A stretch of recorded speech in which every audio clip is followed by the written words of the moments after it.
where we started from. It'd probably be semi-interactive, which means I'll stop and ask a few questions. So get the other mic ready.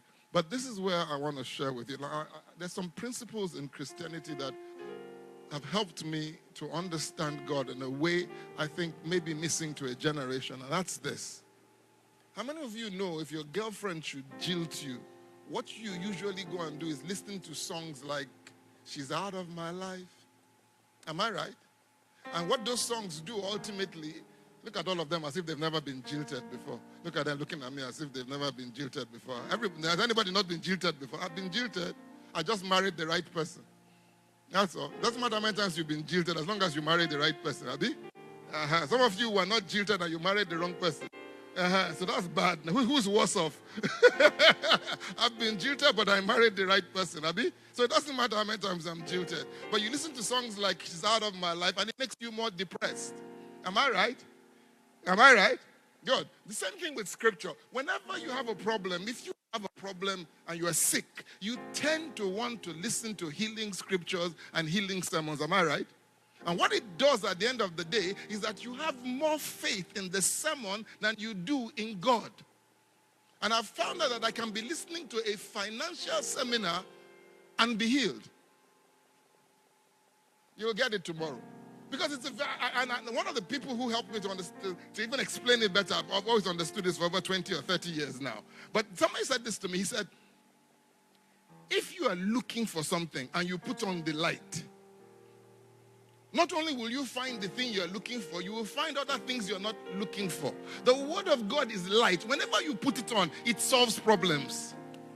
Am I making sense? Never stick to, if you have a healing problem, don't necessarily stick to healing sermons. Am I making sense? That's why people who go for healing crusades usually don't get healed. Their expectation is in the crusade, not in God. I don't know if I'm making any sense. That's why those of you who come for these seminars in the morning, I want to tell you, you are the wisest set of people. And you're going to be the most successful in this church. You will see why. Because it takes a lot of discipline to get up early on a Sunday. And more teaching is done on Sundays in this church than is done in most schools and universities in this country. Am I making sense? And so it's an opportunity for you to learn. That's the first thing I want to get out of the way. So this morning we're going to go in a slightly different direction. We're coming to the end of the year. And I stumbled on this. I literally stumbled on it. And I felt it was something we needed to look at as we close the year and enter into some new concepts in the new year. And for those of us who are going through a little bit of a strain in our businesses right now, I'm hoping this will help us. And then you'll be amazed that this same story I'm about to tell you will affect your marriage and your relationships. But it's all about business and finance. Now, there are no scriptures on this slide because I simply turned this man's message into a slide. And if I'd sat down to put my scriptures, the slides would be much longer. And then again, when next time I want to apply it, I'll be stuck with those particular scriptures. I want to keep it flexible. Now, it talks about how to get your customers to keep loving your product. And he begins a very interesting concept. He says, all of us in business struggle with this. We start off at the beginning and customers are rushing to our businesses because it's a new product on market. How many of you remember there was one chicken shop on Ring Road? I don't even know the name. It was South African chicken shop. I can't remember the name. Tasty Fried or something like that. Or Chicken Republic. Not KFC, before KMC. Chicken Republic. And people were going there when it started. I remember. And it was the most popular chicken joint in Ibadan. Then all of a sudden, KFC showed up. Right beside them. What happened to them? They packed up. Am I making sense? That's what happens. People, you are growing. Everybody's coming to see you. You peak. And all of a sudden, sales or business begins to decline. And then the normal, instinctive thing you do is to go and ask your customers how you can make a better product. Or you start to give them free things. You start to add features. You know, this week, KFC, is it Tasty Fry? Was it Chicken Republic will give you, if you buy one, get another one free. Am I making sense? What are they doing? They know they're in competition. They know that they're in decline. And so they start to struggle. All right? But people will continue to abandon your product. It's almost like even in church, all of a sudden you reach a peak, you're 200 or 250, and you don't seem to grow, and people are leaving, and then you start to panic, and you start to say, let me go to people, why are you leaving? I said, because there's no love in this church. And so you try to introduce love. Huh? Or in marriage. I'll get to marriage in a minute. Let me finish the outline. All right? It's like you are living in a hellish version. Nigerians don't watch films like Groundhog Day, so I can't really use that to illustrate. Groundhog Day is a movie that the man wakes up every morning at exactly the same time on the same day. It's a very fantastic film because it teaches you some principles about life, cause and effect. Watch it. It's a comedy, funny enough. Well, okay, let me leave that. Now, so this is called the cycle of death. No one uses your product. You ask your customer what is missing, and then you build in those features into your thing. So we started sending text messages. We started following up on people who are not coming to church, and they insulted us more. A few of them showed up and then went back because that's not the core problem. Am I making sense? All right? And then it's called the product death circle. And all of a sudden, like I said, they begin to do flavor of the month, special offers. Sales. Some of you remember that? This year, if you have 3 children in our school, you pay school fees for only 2. Come on, talk to me. You are in what is called a death cycle. Your business is dying and you are struggling. Restaurants do that a lot. A new restaurant opens up, like I just told you about the one on Ring Road, and then it becomes popular.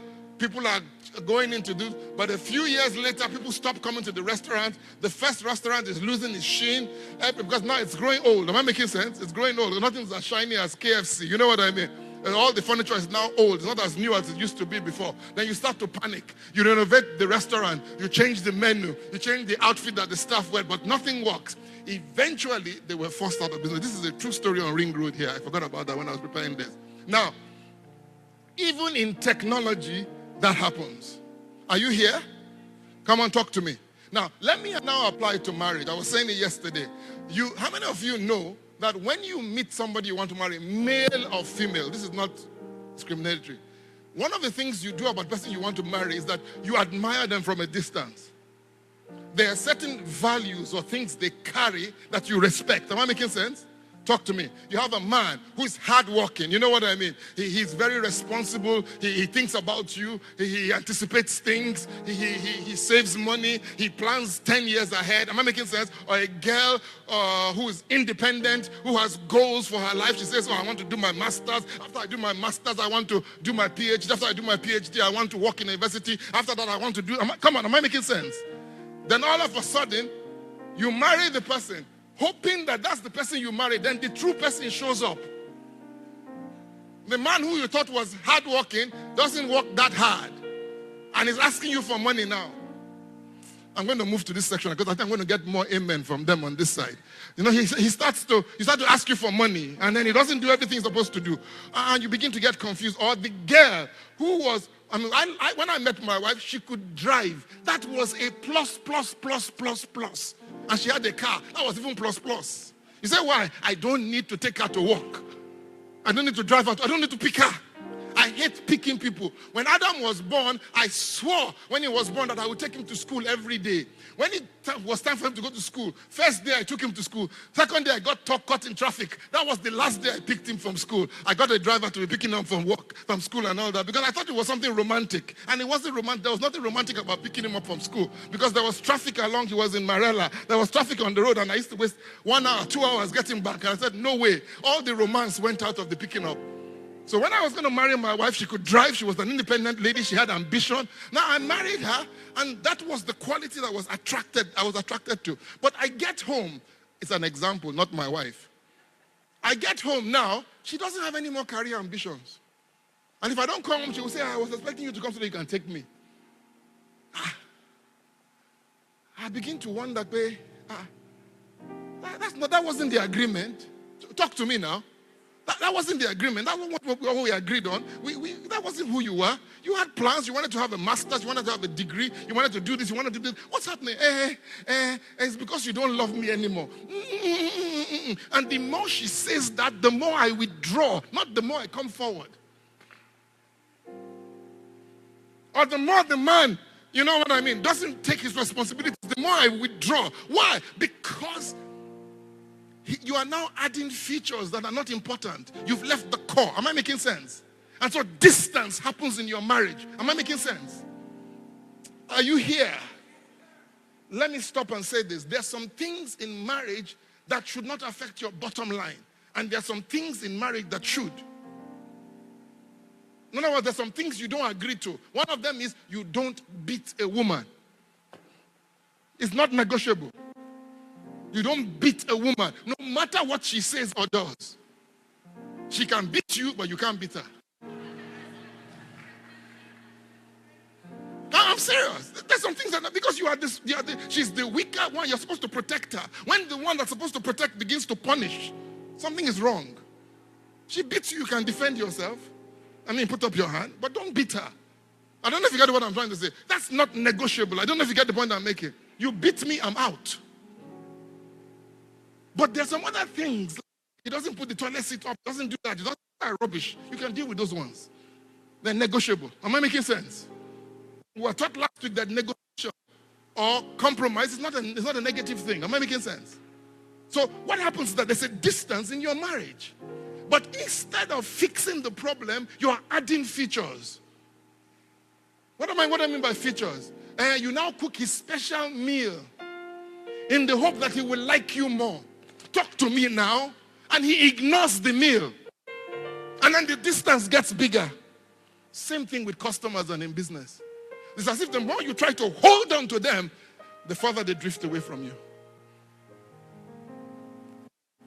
Does it make sense? Am I making sense?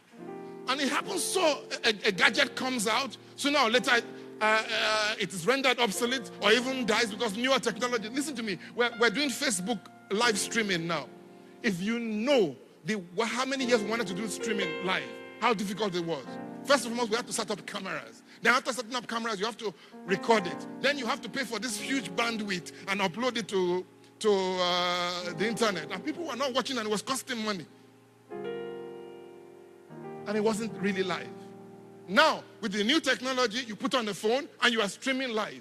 Technology has made some of those old streaming platforms now almost obsolete. Are you here? Now, so you end up doing what? You begin to do what? Fight for survival. And it's happening right now across the board in the country. I said to somebody yesterday, I said,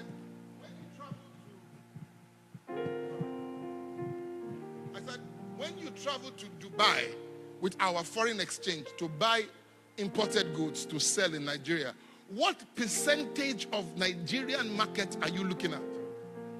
The top 2%.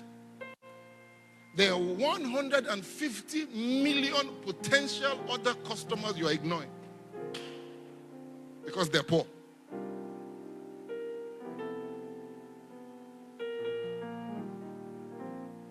Oh, you can't hear me. You're not going to hear me. Everybody is going for the rich market. Everybody wants to go. Now, the problem is that if you can go to Dubai to buy something and come back to sell it in Ibadan here, to me, guess what? I can afford to fly to Dubai myself. So I am not really your customer. And if you keep bringing back rubbish, I won't buy. So you end up fighting for survival. You keep, tons of companies get to this point. It's as if the end of their product cycle, your business is about to come to an end. It's as if, TBN, oh my God, are we never going to grow beyond 250? Are we not going to do this? Are we not going to do this? You begin to struggle. You begin to wonder, am I going to survive? Or even in your marriage, you begin to say, is this marriage going to last? What is happening here? What's happening? The distance is getting more and more and more and more. Why? Let's go on. And then, obviously, you don't want your business to die, but you realize that nobody's using your product anymore. So what do you do? I thought it was interactive. So tell me what you should do. Tell me what you should do. Anybody want to tell me what you should do? You're about to die. What should you do? Oh, nobody has the pulpit except me this morning. As if I was one of those very good evangelists now, I'll be selling you a product right now. For the answer to that question, go online right now and order for my CDs. And pay through your nose because the answer is there. Am I making sense? Come on, come on. But freely you received, freely you give. Are you here? Now what do? The worst mistake you can do is to continue to improve that product, spend months retooling and investing precious resources in trying to improve what people are running away from. Paint it. Clean it. Put rug. Most of you don't know this, that rugs are more expensive than tiles on the long run. Abi, glory. Rugs are a waste of money. You know the one I hate the most? When you use plaster of Paris for your ceiling and you don't make plaster of Paris, and the wood you make here you don't use. We're an interesting country. Plaster of Paris. We're not even Parisians for that matter. So you spend months retooling. But what does this do? It only makes matters what? Worse. And we've already seen that. The more, she comes back home, let's go for dinner. Let's go for dinner. Let's work on this marriage. And the man's looking at it. Work will have It just makes this death spiral get worse and worse and worse. As a matter of fact, how many of you know, I talk about when you are jilted. How many of you know that the more, when you are jilted and the mistake you make is go and beg the person who jilted you, how stupid you feel afterwards? As a matter of fact, you now become ashamed of yourself. Not even the relationship anymore. You've gone to me, why are you leaving me now? I beg now, I love you, I love you. The more you say I love you, the more stupid you feel. Because you can sense the rejection. You are not going to say amen. No. May you experience jilting so that you know what I'm talking about. No, you're not going to say amen either, so let's just check that out. But you get my point. It's a death spiral. You can't fix it. Why? Because after you've added your new features, even fewer people will want it. After you've tried, you've dressed up, you've done what. And I was saying yesterday, women who dress like Glory this morning, after they get married, they start to wear wrapper and put chewing stick in their mouth.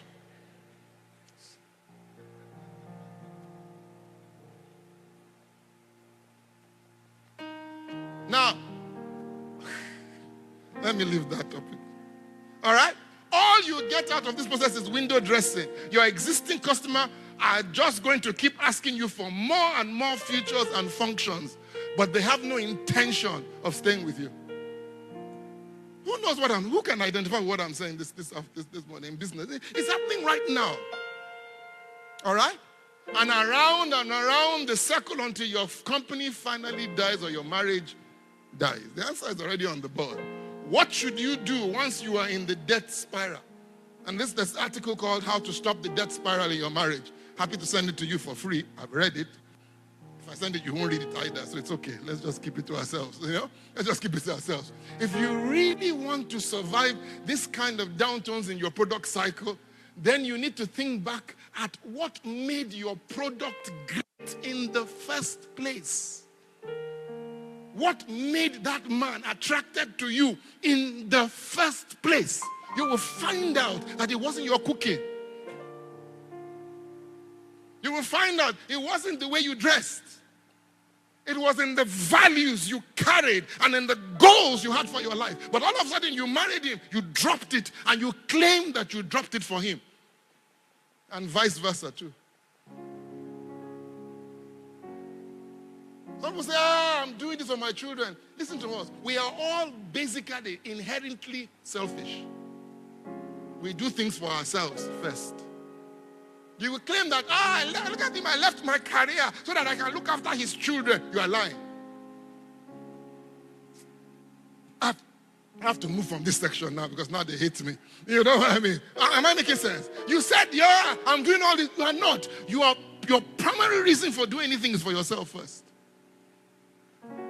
You have to go back to what made your product great. And I began to talk to the ministers. I said, as I was saying to Pastor Lumide and Pastor Smith, I said, Pastor, unconsciously, the Holy Ghost had been dealing with me with that. What made us known was innovation and creativity. Rather than begin to add features to the church, let's continue. Somebody said we should be getting buses to go to UI to bring people to church. I said, for what? Me? God forbid. Get a bus to bring you to come and...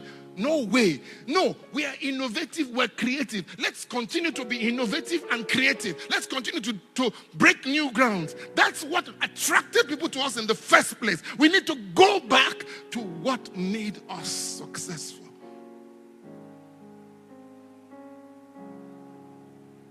I was saying to my sister yesterday that she cooks soup. She makes soup. And all of a sudden, everybody's ordering for her soup in church. Then 5 other people in church decide, we're going to cook soup too, it's profitable. What do? You don't say, I'm going to reduce my price. Because once you do that, you're putting yourself into trouble. Competition will swallow you up. You say, I'm going to do better packaging. Well, that might help. But don't forget, Nigerians look at price before packaging. Nigerians are the blindest people I know when it comes to packaging. Packaging gets me. I love packaging. I mean, every single iPhone I've ever bought, an iPad, I've kept their boxes. How many of you throw them away? Samsung box, I've thrown away. iPhone is there. Just to look at it, it's beautiful. The packaging is important to some people. But the point is this. What made it special? I said to her, instead of doing that, go back and maybe create hot stews. Maybe create frozen stews. Maybe create, instant soup. I don't know if you get the point I'm making. But you have to go back to innovation, not features. Are you here? Are you here? Were you offering something that was unique, novel, and completely different from anybody else or your competitors at that time? Being so radically different is probably what made you successful in the first place. Did you have a career goal when you got married? Did you have ambition? Did you have goals? Did you have things you wanted to achieve? And all of a sudden you got married and you threw it away. You need to go back to those things because all of a sudden you start to look attractive again to the man who turned his back on you.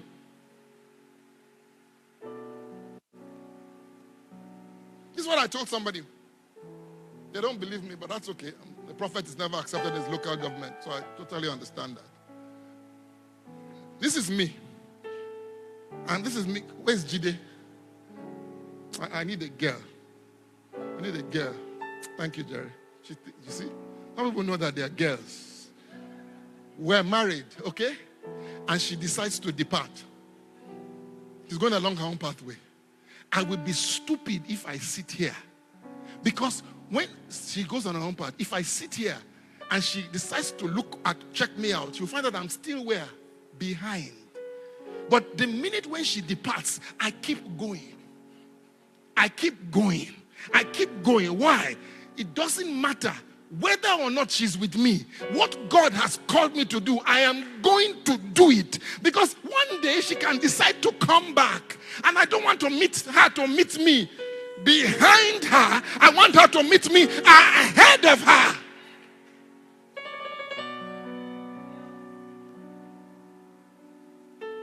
He's left me. So what? Marriage starts and finishes here. He left you. So what? Keep going. Because if he comes to his senses before he dies, he's coming back to you. You don't want to be as broke as you were when he left you.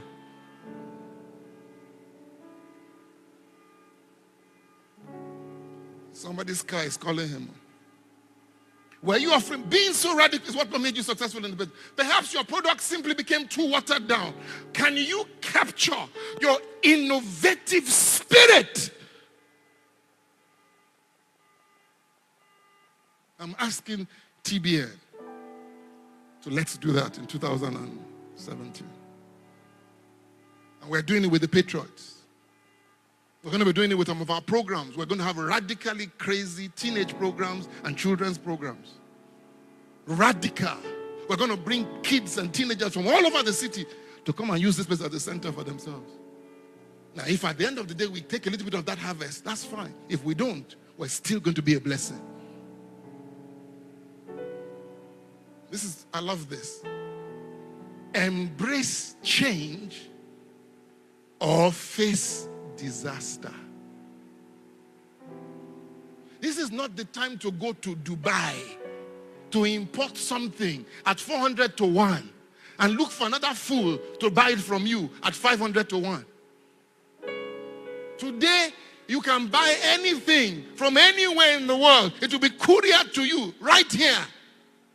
I don't buy anything without first checking on Amazon to compare the price. I go to a Lele market. When I get there, I say, I want to buy this headphone. They will say it's 2,000 and I will go to Amazon. 20 pounds times 400. It's too expensive. Reduce it. Look at it. It's so and so on Amazon. The guy doesn't even know what he's looking at. Why? It's a global world. But there are 150 million Nigerians who need services and products and cannot afford Dubai zone.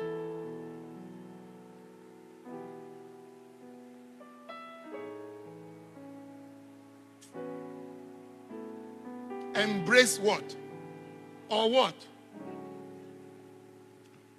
It's tempting to go back to your it's tempting that you don't want to upset your existing customer base, as small as it is. But if you really need to change your thinking, if you want to escape death, in other words, if you don't go back, listen to me. Some people say, listen to me. There's one thing I believe very strongly. You come to this church. I was studying the instrumentalist the other day. I said, as much as you guys require from us some sort of support system, don't make it seem it is a one-sided thing. You come to this church and you are being taught principles, and you are being taught. It's not a one-way thing. When you come here, you give, we give you back. So don't sit here thinking you are doing me a favor. That's what I said to them. I said, for every time you raise your strength as Glory employs people, let me tell you something. Right now, you have a staff, you're paying 50,000 naira a month. Okay? And he begins to say, it's not enough. There is a graduate who just came out who can do what he's doing and will take 25. You will fire him and replace him with the 25-year-old. You say, why? That's business. But we don't want to hurt anybody. They want to leave. But don't forget that we are a blessing. We are a blessing. You know when I finished this PowerPoint? You got it about 2 o'clock in the morning. I finished it at 1 o'clock in the morning.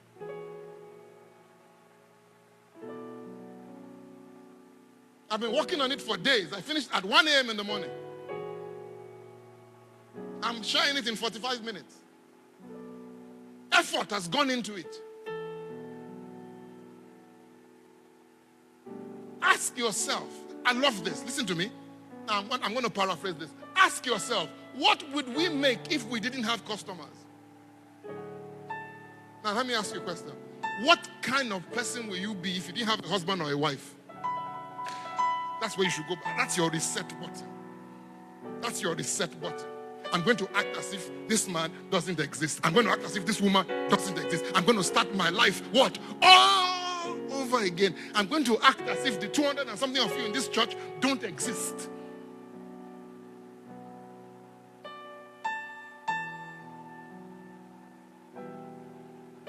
I give my all out from time to time for people who want to do projects. One of them was a project called Digibytes. We do with Google. Last time we had the program, we had about 100 and something kids show up. Second time we had about 70 or 90. So I called the people who partnered with me. I said, if you had paid me 100,000 naira for the hall, would your marketing have been different? They just kept quiet. But they know what I meant. Because they didn't pay, they didn't put the appropriate effort. Until you realize you have no customer, you won't put the appropriate effort into whatever you want to do again. You have to start thinking, I have no husband. Hey, I have no husband. He's there. I like the play they used to do in this church where they were looking for widows in church. And they said, any widows in the house, one woman got up and her husband said, yes, that's how you should act. You are a widow. Act as if you are a widow. You say, why? Because you are a widow. You are a widow. Forget it. He is not going to change until you change. He's not going to change until you change. Listen to me. People don't change because you want them to change. People change when you stop reacting to the things you were reacting to before. He comes home, his face is like this. What did I do this afternoon? He comes home looking like this. Your food is on the table, everything's okay. I'm going to work. I have a business contract to sort it out. He will wake up.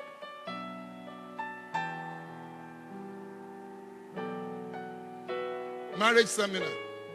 Ask yourself, what would we make if we didn't have any customers? Mrs. Adeola, what will your school, how will your school reinvent itself if you had no students? Your marketing strategies would change completely. Because you are leaning on those you have and you are struggling to keep them.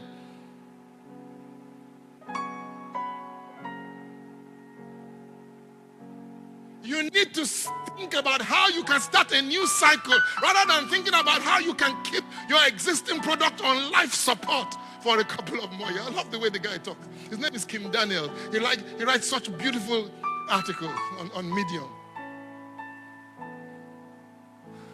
After you've reached this point, you might decide to change the DNA of your organization. You can change the DNA of your marriage. The dynamics of your marriage can completely change when it is focused on purpose and not on happiness. Because happiness is circumstantial. Marriage have purpose. If you focus on purpose, it doesn't matter what is happening around you. Happiness becomes totally incidental. It's a consequence. Am I making sense?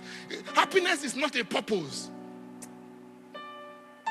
It's a side effect. Being rich is a side effect of offering goods and services to a large number of people. It's not a goal. I have to finish. Elon Musk has wisely said, how many of you know that Elon Musk is a South African? He is. He's not an American. He's not American at all. He's from South Africa here. You can leave South Africa and become a billionaire in America. Only America. He probably couldn't have been a billionaire in South Africa. Elon Musk said, you need to embrace change if it is the alternative to disaster. If you keep going where you are going right now, I promise you, disaster is waiting for you. But if you decide right now, I'm taking charge of my life. I'm taking charge. I'm resetting my buttons. I'm saying that's what Nigeria is doing right now. We need to reset our buttons and get our priorities right. We have no right. I still eat imported cornflakes, but we have no right to eat it if we can't make it here. And thank God Kellogg's is coming to Nigeria. Kellogg's is coming to Nigeria, so I will be justified to eat them again very soon. All I have to do is wait and suffer at this high price for a few more months. But what am I saying?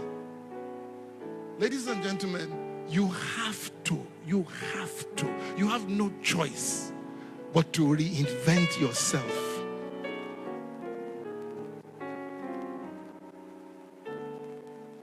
I don't know where you are right now. Jobs are on the line right now. Or you wait. The slightest opportunity the banks are going to be given. The slightest opportunity ministries are going to be given. The slightest opportunity organizations they're going to sack people en masse. I want to ask you right now, are you acting as if you don't have a job and acquiring the skills you need to get a job today?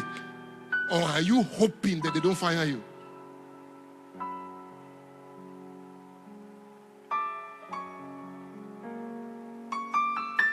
Or you don't get what I'm saying? Are you hoping that they don't fire you, or have you already begun to acquire skills and choose a new career path? So whether or not they fire you, you are prepared for the next stage of your life. They're going to fire. You say, why? It's necessary. Even me, I can't employ anymore. Because if I employ, I can't guarantee salaries. So I have to be careful. Then I have to start watching among my staff who are the most productive. So when it's a time to fire, who won't I miss? Who won't affect my day-to-day performance? That's the first person to go. There'll be no, I have a guy here, an electrician. His name is Friday.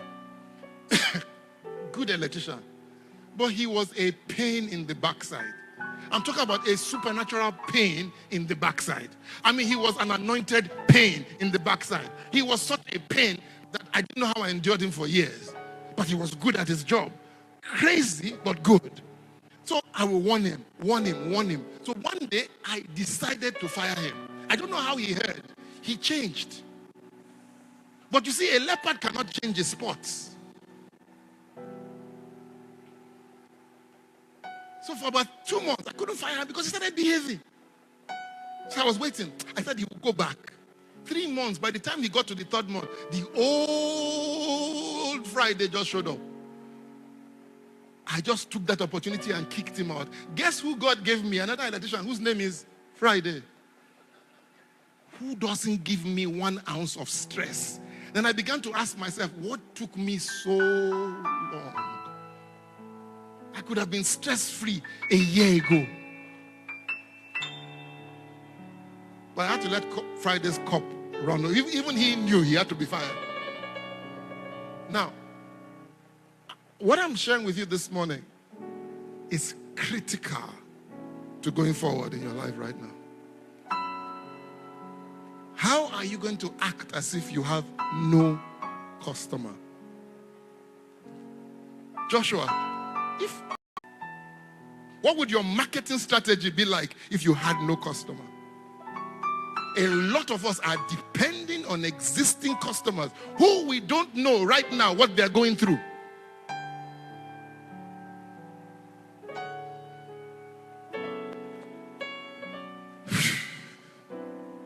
You need to embrace change. I'm done. The bottom line is reinvent. It was there in the slide all through. Reinvent yourself. Reinvent your products. Reinvent your marriage. Don't try to fix your husband. Fix yourself.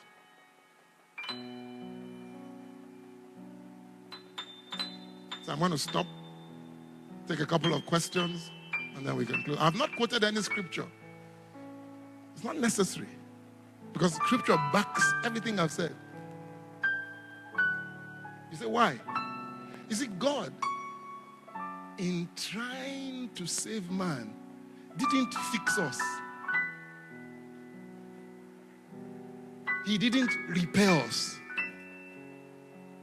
He didn't say, come, let me patch you up. He didn't say, come, let me fill in the gaps. No, he said, no, this old man must die. A new man must come in his place, because he knows that there is nothing you can do to the old that will ever make it good enough. So what did he do? He told us to be born again. I'm asking you, get your marriage born again. Get your business born again. And let old things do what? And let everything become. I don't need to preach any other sermon to you. Your choice. Continue to struggle. Continue to hope that they don't fire you tomorrow. Continue to hope that customers will come back. Continue to get a repeat order. Continue to hope that person who you were thinking made his money from a corrupt government. Therefore, the corrupt government is not there. He can't make money, so he can't order from you. Nothing wrong with what you've done. It's just that your customer is not as rich as you thought he was. There are some people who, when they were in government house, were not wearing the same outfit twice. And you were their supplier of outfits. You were the one giving them suits. So every day they want a new suit, a new gele, a new outfit. There's a president having this new gele, and you were the supplier, and you are making big money. Now they are out. And as a matter of fact, if you don't wear the same outfit, Buhari will ask you where do you get the money for the new one from. So you have to wear the same one. So you've lost the business, not because you are corrupt, but because your source has cut off. You need to get yourself born again. You need to reinvent your business. You need to go back to the grassroots and say, Lord, show me how I can do what I have been doing before in a totally different manner. This can change your life. It can change the direction of your life. It can change the way your business is going to be perceived. And it will bring you into the reality of the times we live in right now.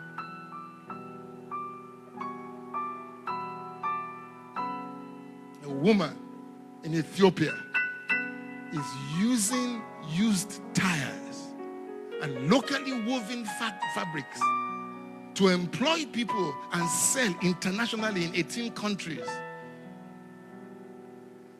She doesn't care about what the exchange rate is. As a matter of fact, the lower, how many of you heard a few days ago, cocoa was 350,000 naira per ton. Now it's 1 million naira.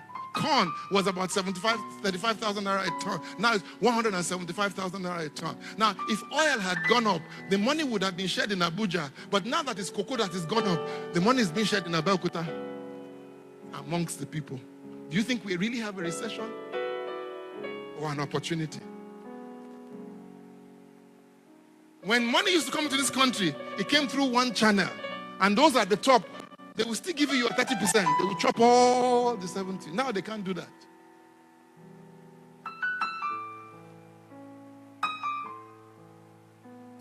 I can pray.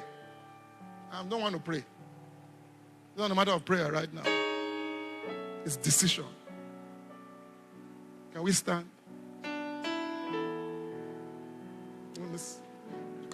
You come and lead us, man. I just want to give them some direction and then come and lead. Can I beg you this morning? Last week I shared this with you. I said, the man who built his house on the rock and the man who built his house on the sand, I used to think were two different locations.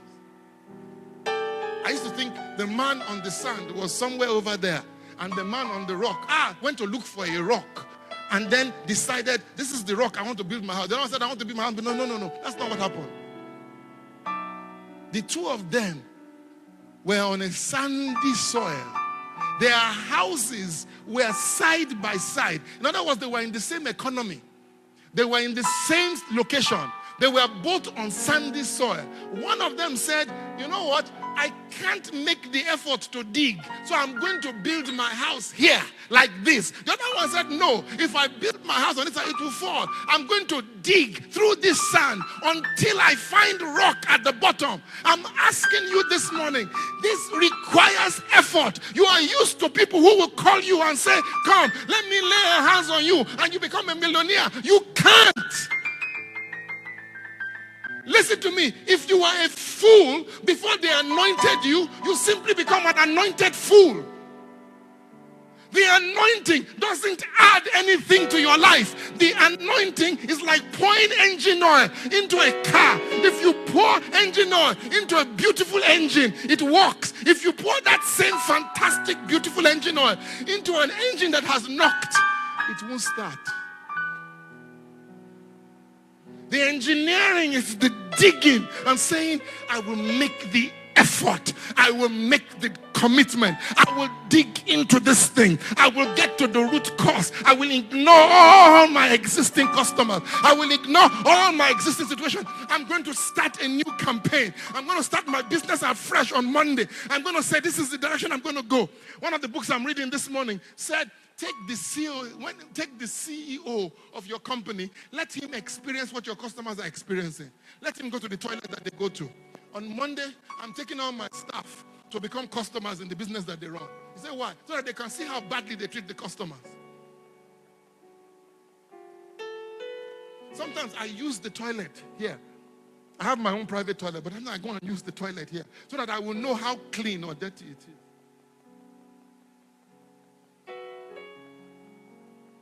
I'm asking you this morning. It's not a matter of, if I pray for you, you're going to say amen, but you won't do anything. But I'm saying this can turn your career to another level. This can turn your business around if you would decide that this morning, Father, let my business be born again. Let my marriage be born again. Let my job be born again. Let my career be born again. Let me start afresh with you. Let me start afresh. Make that commitment this morning that you will pay the price. It is hard work. It is hard work to sit down. With myself and Damala have been working on websites now for almost 2 weeks. Non-stop. Work. It's hard to write articles for the website. It's hard to produce PDF. It's hard to produce. You work. It's hard work. It's not easy work. You do the work. Make up your mind this morning and say, Lord, help me. Just tell him this morning, help me.